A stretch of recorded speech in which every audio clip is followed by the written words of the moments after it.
Hey, it's Rick Brandenburg for Turf Bugs and Rock and Roll, and we're continuing with our Three Stooges series today, and next week it's going to be Fred Yelverton talking about weed management and things to think about while it's still wintertime. And it's wintertime today. It's definitely cold, and we'll talk about things that you need to be thinking about, even though the weather doesn't make you think you should be thinking about it. You really should. So we're going to turn it over to Fred and let him talk about some things to consider while it's still cold outside to help you better manage weeds when it's no longer cold.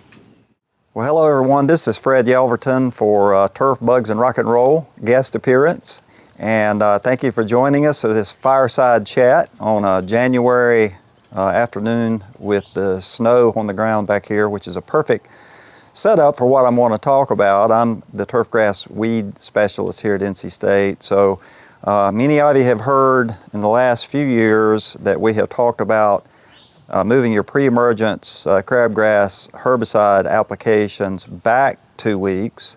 And even though it's cold right now, it has been cold here in January, we're still sticking by that recommendation.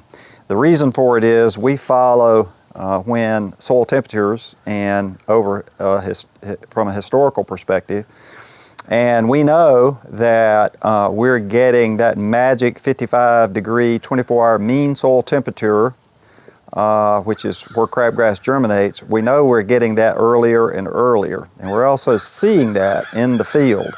We're seeing crabgrass germinate earlier every year. In fact, I've found it in 2 out of the last 4 years now in February down in southeastern North Carolina. And I've never seen that in my 30-some years. So we're going to stick by that recommendation of moving your pre-emergence herbicides back 2 weeks earlier, I should say. And that's because we have a warming climate, whether we like it or not. All the data are telling us that. And we need to move those pre-emergence herbicides back. Now, one other thing that we've always talked about here in North Carolina is that depending on where you are, how far west you go, and North Carolina has palm trees in the east and ski slopes in the west, so it's quite a varied climate.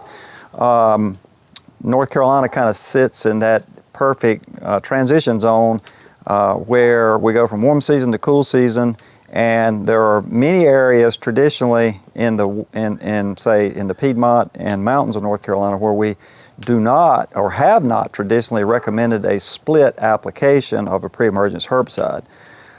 However, now I think it's time that we do split our pre-emergence applications everywhere except in some of the higher altitudes up in the mountains where it's still really cold. So